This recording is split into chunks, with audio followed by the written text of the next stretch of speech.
All right, there you go. Awesome. Thank you, everyone.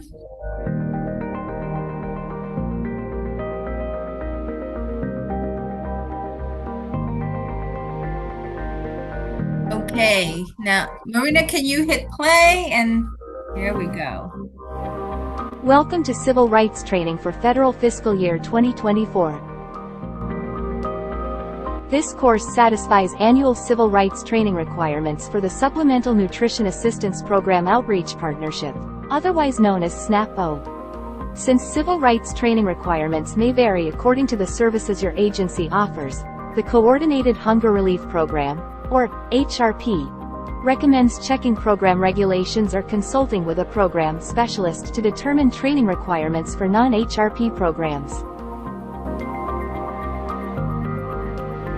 This course will introduce you to, or refresh your knowledge of, modern civil rights legislation, protected bases identified in the legislation and the SNAP-O compliance requirements, how to provide meaningful access to people who have limited proficiency with the English language, special rules for faith-based agencies, public notification systems, the provision of excellent customer service as a complaint countermeasure, how to handle complaints of discrimination, and additional information including some of the civil rights compliance resources available to you.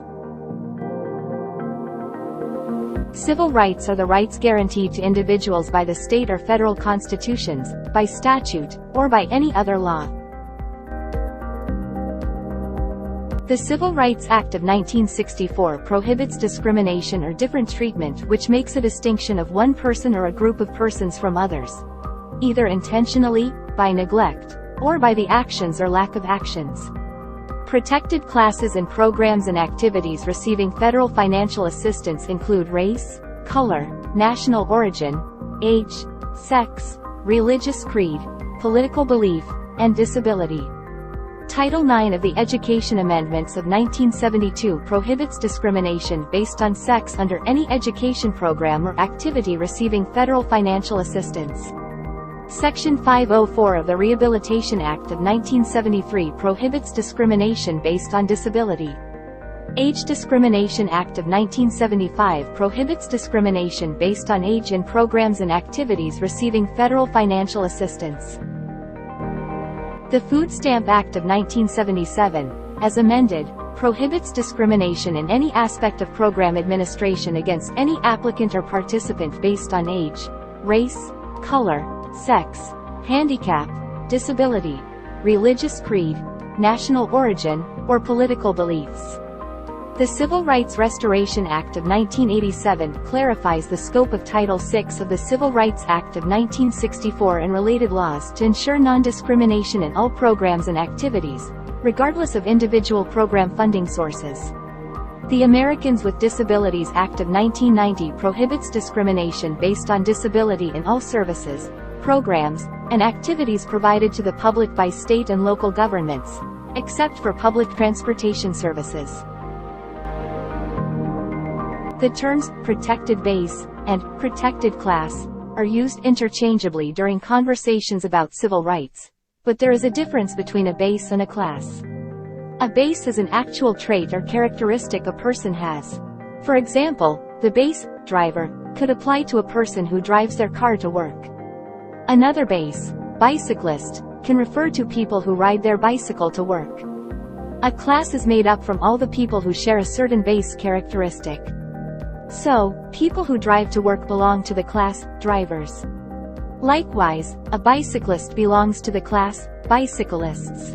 A protected base is like any other base, except that it has been specifically identified in civil rights legislation as being a characteristic on which discriminatory actions must never be based. And a protected class is made up of those who have the protected base characteristic in common. Protected bases are not broken down into further identifiers. The base age applies to all ages, color applies to all colors, race applies to all races, and so on. The SNAP protected bases are race, color, national origin, age, sex, disability, religious creed, and political belief.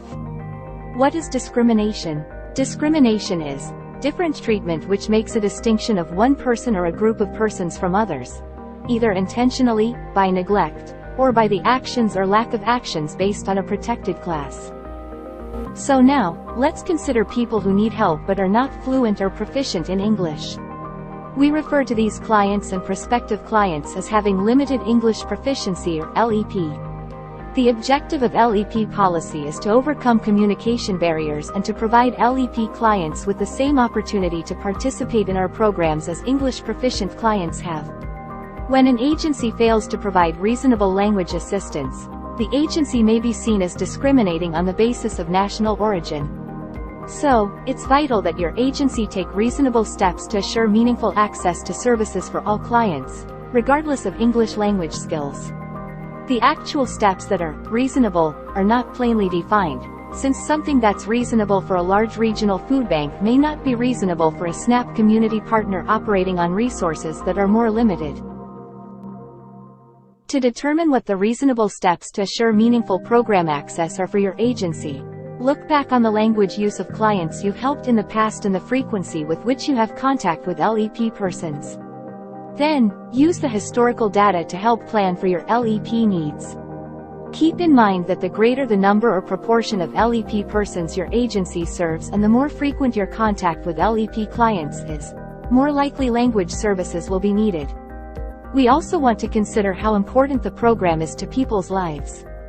People cannot survive very long without food, and people who have access only to non-nutritive foods cannot perform to their maximum potential at school, at home, or on the job.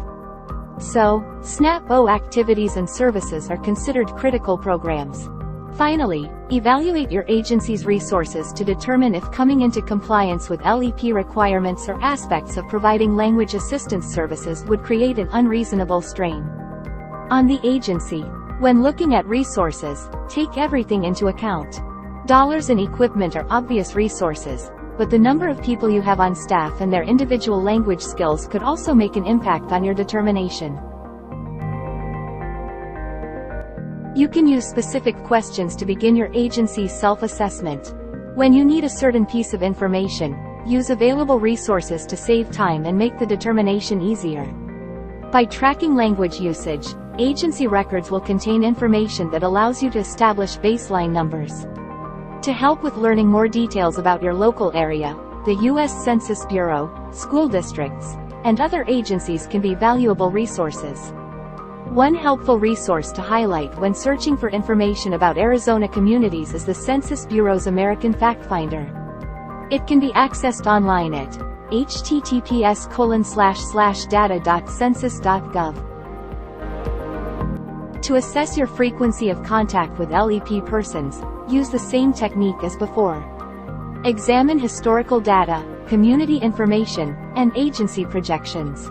Also, consider any outreach initiatives in communities with a high proportion of LEP persons.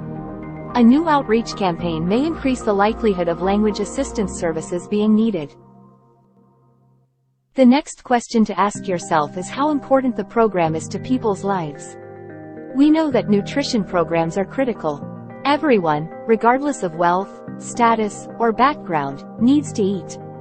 We also know that delaying or denying a client's access to commodities or services could very well lead to serious or life-threatening situations for the client. Another way to judge a program's importance is to look at any compulsory client activities that are part of the program. When activities are an essential piece of the program, the need for language assistance services in support of those activities increases.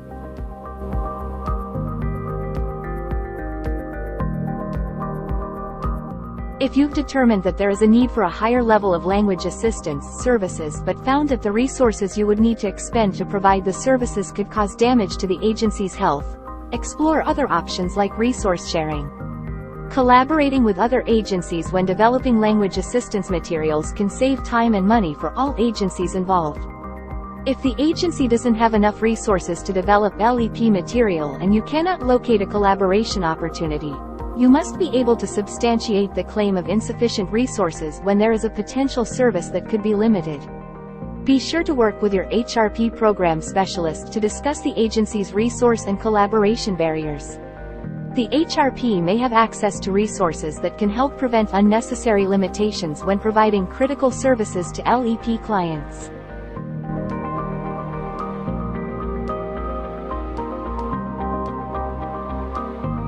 In order to advise clients of their rights, and SNAP-O agencies, as well as DES and any other agency participating in USDA FNS assistance programs, need to employ an effective public notification system that has information about program availability, how to file a complaint of discrimination, and the FNS non-discrimination statement. And Justice for All posters help bolster your notification system by clearly presenting the client with federal non-discrimination policy.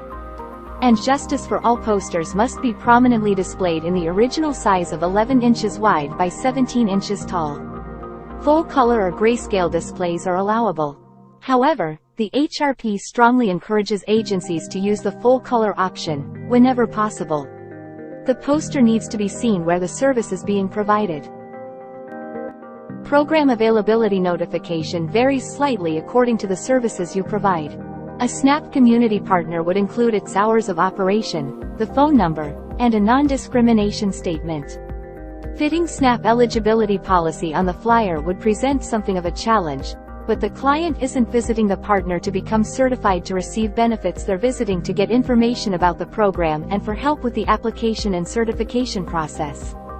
So, SNAP-O agencies focus on the services they provide, such as full-service application assistance or mobile outreach, to advise about program availability.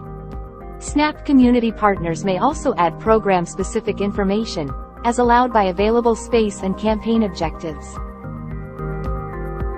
Notification systems and other important information need to be delivered in a way that allows clients and prospective clients to receive the information. Sometimes, common ways of presenting information can cause difficulty for people with certain disabilities. For example, a person with a total loss of vision may need written information provided in an audio format or in Braille.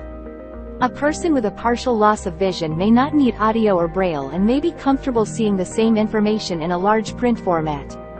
Different disabilities require different accommodations. Be sure to work with the client to provide the most effective, reasonable accommodation that will allow the client the same opportunity to participate in programs as those who do not have disabilities.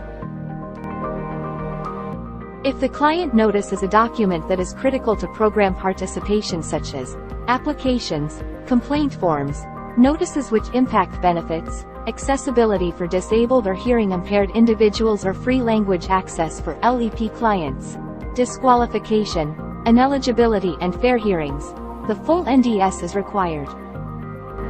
The USDA has found that many civil rights complaints aren't caused by agency discrimination based on a protected base, but are instead related to a person's perception of the customer service they receive. When people receive poor customer service, they may believe the root cause of the behavior is discriminatory and file a complaint. And they may be right. Of course, they could also be wrong. Either way, the person carries the perception that they have been subject to discrimination in a federally assisted program, and that perception provides reasonable cause to file the complaint and start an investigation. Also, a person who feels uncomfortable visiting an agency for service due to past perceptions of discrimination may choose to go elsewhere for services. The person may also believe that they will receive the same treatment at other locations and choose to stop seeking assistance altogether. Avoid having poor customer as the cause of a civil rights complaint by coaching staff and volunteers on some of the ways we can provide excellent customer service without incurring additional costs or causing inefficiencies. We want clients to be informed and feel appreciated, so, simple things like listening to client concerns, explaining program rules, and asking for feedback on our performance go a very long way. Looking for ways to say yes is important too. Please keep in mind, however, that sometimes, program rules and requirements may leave no as the only appropriate answer.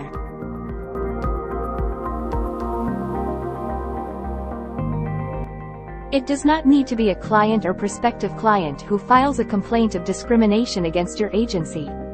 Anyone has the right to file a complaint of discrimination. For example, a person who is not in need of agency services and is simply passing by your building could see something that leads the person to believe that what they saw was a discriminatory practice. That person has the same right to file a complaint as that of a program participant. Written complaints can be submitted in several ways. The HRP has developed standardized forms that are recommended for use, but clients must not be required to use an HRP form or any specific form at all. For example, a complaint written on the back of a flyer or printed on sheet of copy paper are as legitimate as those written on an HRP form and must be accepted. People may choose to complain verbally too. When receiving a verbal complaint, agencies are obligated to help. Use the appropriate HRP form to capture relevant information, submit the complaint, and document related events. People also have the right to file a claim anonymously. When this happens, advise the person that the complaint will be handled with the same urgency as other complaints, but the USDA, HRP, and your agency will not be able to reach out to inform the person of complaint findings or to gather additional information.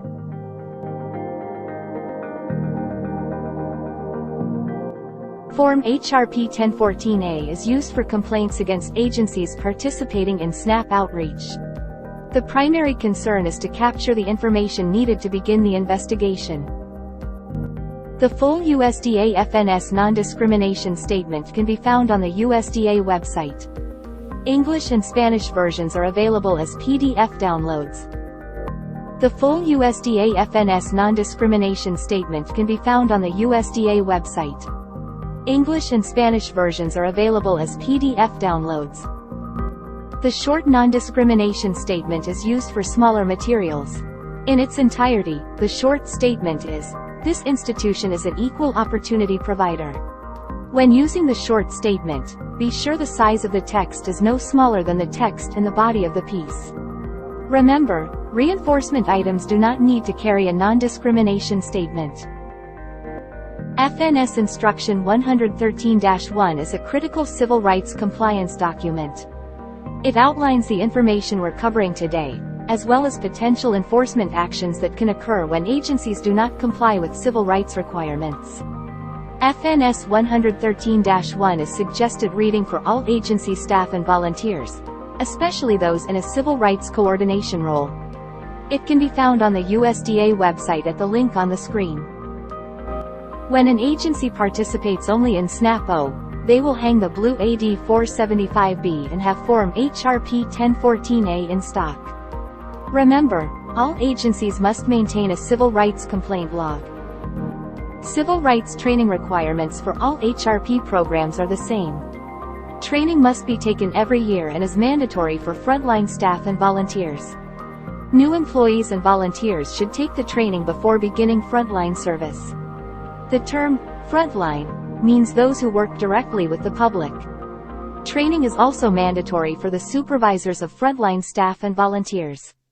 Program administrators and agency leadership who are not responsible for the direct supervision of frontline personnel are encouraged to take annual training, as it will provide people in these positions with knowledge that can help avoid compliance issues while increasing client satisfaction. Frontline staff and the supervisors of frontline staff must take the full training presentation. Volunteers and those not mandated to complete annual training can take the short form course. Training must cover specific civil rights topics. It is allowable for the HRP to provide training to one person from the agency. The person can then deliver training to the remaining agency personnel and new hires. When people come to us for service, we need to make sure we're collecting information about the person's race and ethnicity. In general, applications for nutrition program benefits will contain a section dedicated to this data. Clients may become concerned or offended when asked about their race and ethnicity. For clients who are open to explanation, tell them the importance of why we collect the data and provide assurance that race and ethnicity are never used as eligibility criteria for our programs. Race and ethnicity information is collected and used to enhance, or improve, programs and as a measure of agency civil rights compliance. Some clients may not be open to explanation. While the client's self-identification of their race and ethnicity is preferred, agencies are authorized to select race and ethnicity options based on observation of the client. 2 ethnicity descriptors, Hispanic or Latino and not Hispanic or Latino, are available. Only 1 ethnicity selection can be made.